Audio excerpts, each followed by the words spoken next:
Hello gamers, another edition of Tonight on Mage Hammer's Game Table, where tonight I am playing my third in a desert series of Song of Blades and Heroes. The best and coolest skirmish game on the planet. Song of Blades and Heroes is published by Ganesha Games, designed by Andreas Savilogoy. Trying to get that right every time. And I've been playing it for a very long time, and I do enjoy it, and I pull it out every once in a while for some good old skirmish miniatures fun. So for the third in this series, my desert series, if you like, you can go back and watch the first two leading up to this. They are not connected. The only thing that connects them, really, none of the characters connect them. They just are occurring in the desert. So here we are. Okay, so that being said, this crystal here is an ice crystal that's in the middle of the desert. And it could mean quite a bit to the people of the desert towns in the surrounding area. But also, the evil side thinks that this could also be used as a conduit to cast evil spells over the entire desert community and take control of it. Or, at the very least, those who control the water control the desert. So they are going to try to get to this, and they're trying to guard it from the other side. And I haven't really thought too much beyond it. I was thinking of maybe having them be able to take it off the board, but I'm playing on a micro table, very small space for the benefits of the camera. And so I figured getting off the sides would be very, very easy. I also am imagining that this is a valley. So the miniatures, if they fail morale rolls, cannot go off to the sides because they are walled off by this weird valley in the middle of this desert area. So instead, they have to flee. If they're going to flee, they have to flee off their side of the table. So that'll add a little different dimension to the action. So that being said, we've got the strong touch of evil band led by an anti-paladin. He has heavy armor and is lethal versus clerics. We have a tiefling wizard. And we have a tiefling assassin. He has lethal, period, against living creatures, I guess. We have a human thief. I figured I hadn't used this miniature before, so I thought I'd pull him out for fun. But he's going to be the human thief on this side. Crush the ogre. One of my favorite minis from Wave 1 of the D&D minis way back in 3.0 when they released their miniature line. And then finally, a tiefling rogue who has stealth. Stealth, I believe, if they're up against a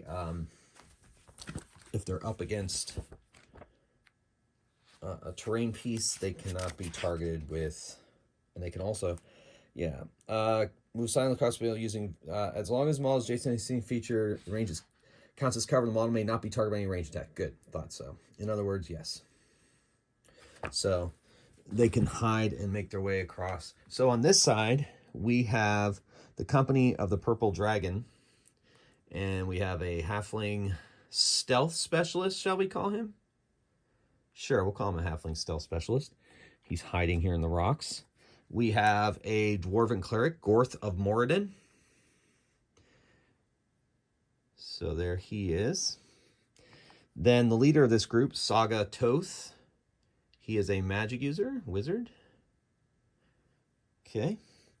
Then we have a elite dwarven warrior with a hand axe and a shield and some good armor. And we have a human heavy infantry. He's got some good heavy and a hand and a half sword. And then we have an elven archer. So we'll see how this all goes. Okay. So we're going to roll off. See who goes first. And it is the Touch of Evil. So they are just out of range, so we're going to be able to take a free move. So we're going to get him up here right away. So any mini that's within 2 can move for free. The anti-paladin's going to move, medium stick.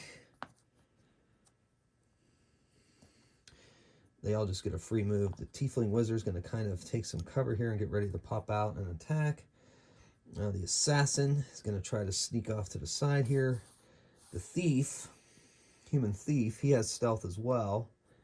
He's going to just go to the other edge of this so he can't be targeted by ranged weapons. And kind of the same with the Tiefling Rogue. He's got stealth, so he wants to stay connected to the terrain so they can keep hidden. And so that's everybody on that side. Now I have to activate on this side the Elven Archer. He's going to aim right for the leader. Oh my gosh. Rolled snake eyes. So, pass turn. So, Crush is not interested in the crystal. He knows his role. He knows that he is... Oh, he's got to activate. He knows that he is muscle. He gets 1 activation. Crush has a 4+, so he gets 1 activation. So he's going to move. He doesn't care. He'll get ganged up on. He's going to swing that big club of his, try to take people out. All right, so next up is... the Anti-Paladin is going to move up on the crystal. Ooh. Ooh. He failed. He has a 3+ quality, so pass turn.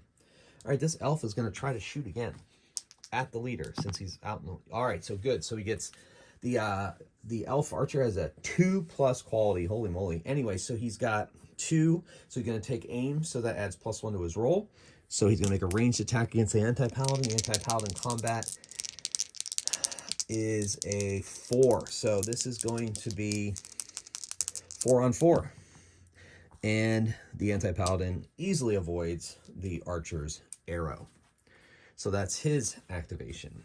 The heavy infantry, he has a short move, so he is going to activate and try to move into combat, get up on that thing. Now he has a 4+ quality, so he is only able to move once. It's 1 activation, so he moves up there. Then the Dwarf Elite also has a short move. He has a 3+ quality, and he gets 1 as well. He's going to go move up on the Ogre and be base to base. So then when I activate Gorth of Moradin, he's going to try to move up and attack him. And he gets 1 activation, so he only may be able to move up on him, but not attack. Now, the wizard, Saga Toth, is going to cast a entangled spell, which I think I can cast into... spells cannot be cast in magic users to get engaged immediately unless spells cannot be cast in magic you cannot trace on sight. But, however,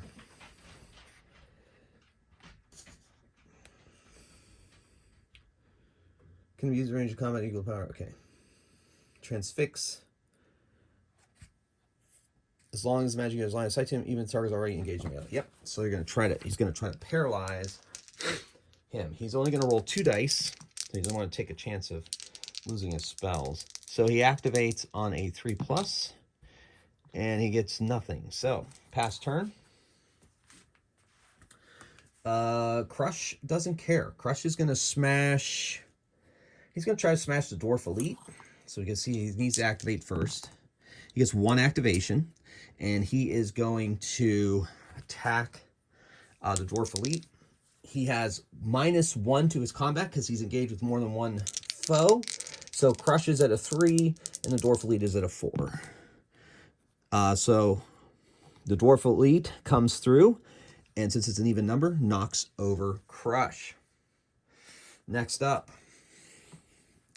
the Anti-Paladin is going to activate, and he gets a 3, which is just enough. He is going to move up to and touch the base of this, and it's going to try to take some samples. Sure. Next up is the Tiefling Wizard. He needs to move into a more advantageous position before he tries to cast a spell. So he's not casting a spell this time. And he is quality 3, so he's able to get over to this rock here and get ready to cast a spell. Gives him a better angle. Also gives him a lot of cover. And then the The assassin is going to try to get right. Well, let's do this thief here first. Ooh, he failed both checks. Darn humans. Can't be relied on for anything. All right, so that brings us over here. The dwarf elite, he needs to activate. He gets 2 activations. Those are 6s, by the way. And so he's going to attack Crush. Now, he gets +2 against Crush. He is now lethal because Crush is vulnerable. And he also, Crush has a -1 in his combat because he's engaged with more than one enemy. So we're looking at a total of 6 versus 3. 9 and 9. Oh my gosh, Crush is not going down that easily. All right. Way to go, Crush. All right, so Gorth is also going to try to take advantage of the situation, and he gets 2 activations. Oh, I forgot about his power blow. Power blow. Power blow. I didn't say it. I'm going to have Gorth do a power blow, though. So Gorth has a +2, so that gives him a 5, plus another one for the power blow. That's 6 against Crush's 3. And so he gets a 12 versus 6. That's a double. He takes, and plus he's already down. He takes Crush out of the fight. So the Touch of Evil have lost their biggest muscle to the dwarves, which is fairly thematic according to fantasy RPG lore for the most part. All right, so now that brings us to the Elf Archer is going to try to fire at the Anti-Paladin. Now, the Anti-Paladin now has cover, but he can still see him. He gets 1 action. He's going to shoot. He gets 3. And, oh, that's wait. Cover gives him a +2 to his combat, right? Wow, it's been a long time since I did cover. Let me see. Range combat. Cover. Aim shots. Target is behind cover -1. So he's a -1 to his roll. So he's at combat 2 versus the Anti-Paladin's combat 4. And he misses. 7 versus 5. Okay. So that's his activation. All right, now we're going to try to activate the... We're going to go for all 3 on this heavy infantry. And yes, excellent. He has a 4+ quality, so he is able... Oh, he's not going to make it. Or is he? No, he's just going to... So he's going to use 2 moves to get up on the Anti-Paladin. So he's engaged, but he cannot attack this round. And then that brings us to our Wizard. He's not going to cast a spell currently. He is going to move out into a more advantageous position. I've been forgetting all about the halfling sneak over there. He hid so well, I didn't. He gets 2 moves. And I'm going to go over here. Okay. He's going to get in on the action there. Maybe go against Wizard versus Wizard. All right, halfling sneak over there. He's so sneaky. I didn't know he was there. 3+ quality. He gets 3 activations. Awesome. So he's going to go here. He's out in the open. He's on the map, yep. 2. He gets up here, and he cannot be targeted by ranged attacks. I'm trying to go for that Wizard, I think. The Tiefling Wizard. All right, that's all their actions, so we're going to move over to the Evil Folk. The Tiefling Wizard cannot see the heavy infantry guy. The Assassin needs to get over there and help him. I'm going to try to activate the Assassin. He has a 3+ quality. He's going to roll all 3 dice. He gets 2 actions. So he's going to go here. Then he's going to go here, which gets him up on heavy infantry, which will be good for the Anti-Paladin. The Anti-Paladin is going to activate. He activates on a 3+, and he gets 2. So he's going to power blow the Anti-Paladin. So the Anti-Paladin is going to have a combat of 5, and the heavy infantry guy is going to have a combat of 3. So 3 versus 5. He gets a 9, 8. He beats him and knocks him down. So the heavy infantry is down for now. The Tiefling Wizard... He can see the other Wizard, but he has cover. They both have cover. I'm gonna move up the tiefling rogue here. Nope, double fail. So he does not activate. So we switch over to here. We're gonna try to. That heavy infantry is gonna try to stand up, and he gets up, and that's about all he can do. But at least he's not vulnerable anymore. Okay, the wizard is going to attempt to. He's going to attempt to paralyze the assassin. I think he has a better chance on the assassin, he thinks. So he casts a spell. He has quality 3, so it's a 3-power transfix spell, which is very good. Now, the other guy has to make a quality check, and if he fails any one of these, he is transfixed. Yeah, it's a really powerful spell. I love it. I mean, that's one of the great things I love about Song of Blades and Heroes is magic is so easy, but yet it's still very flavorful and thematic.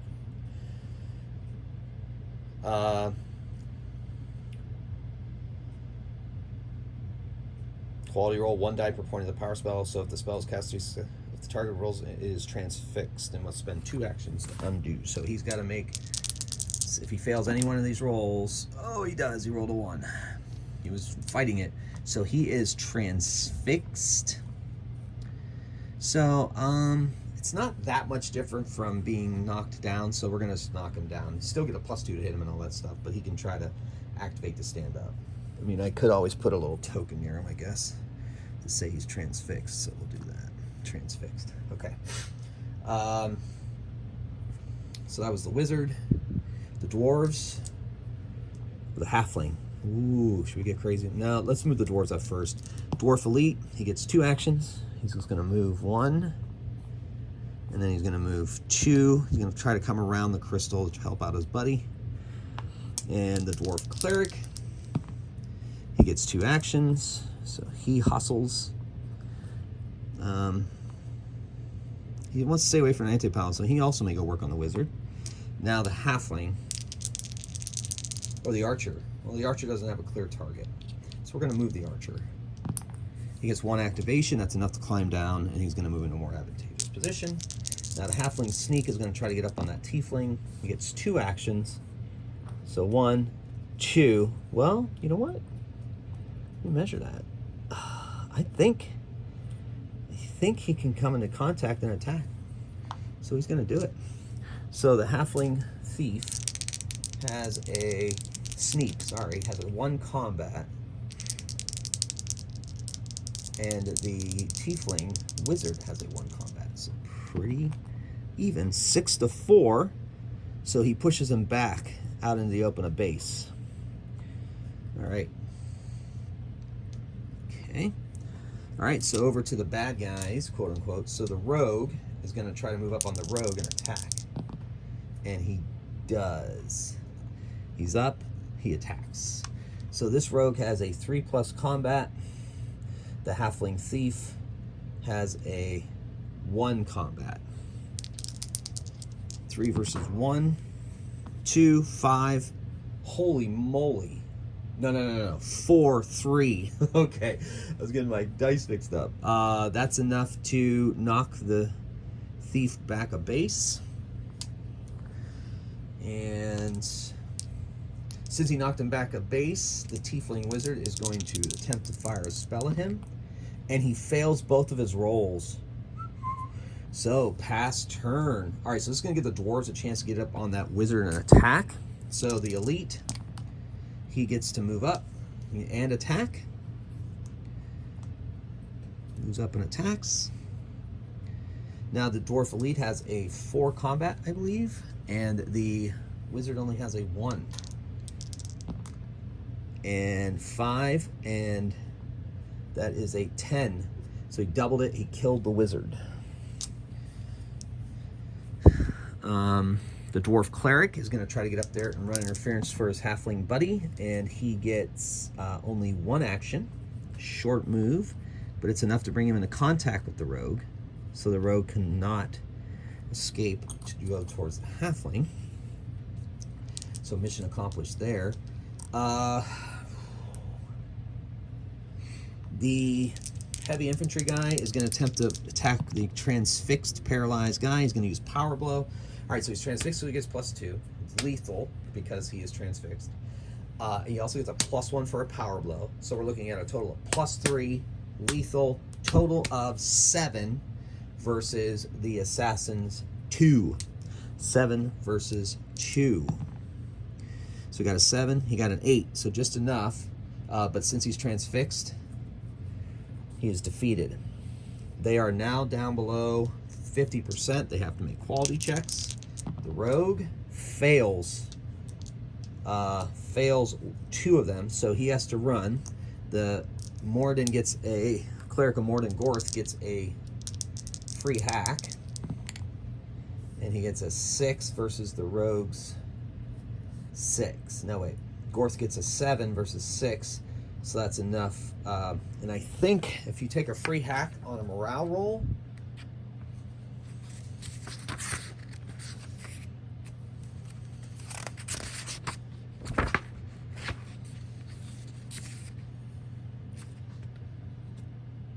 if a model engaged immediately runs away because of a failed morale check, receives a lethal free hack from the enemy, and enemy disengaged loses a free hack. Yep. So he kills him when he tries to run away. And then the anti-paladin, it needs to make a check. Anti-paladin's at a 3+, and he only makes 1, so he too has to run away. And the heavy infantry gets a free lethal hack versus him. So it's 4 + 4. And he gets a 9, and he kills him as well. So the heroes, no casualties. Oh, the thief, he's got to make a check too. Were they down? Yeah, they were down below. Were they down below 50%? Yeah, 3. They were at 50%, yes. And the thief makes all of his. So he's just going to remain hiding there. And so we're just going to switch to his turn. He's going to activate, and he's going to run away. Okay, so the human thief runs away. And the purple, the company of the purple dragons ends up winning the day quite easily, maintaining the ice crystal, magical ice crystal, to maintain water in all the surrounding towns. And victory is theirs. So this was Song of Blazing Heroes, episode 3 of my Desert Edition. So thank you so much for watching. I hope you enjoyed it as much as I did. Thank you so much for your support. And till next time, keep on rolling dice and playing games. Mage Hammer out.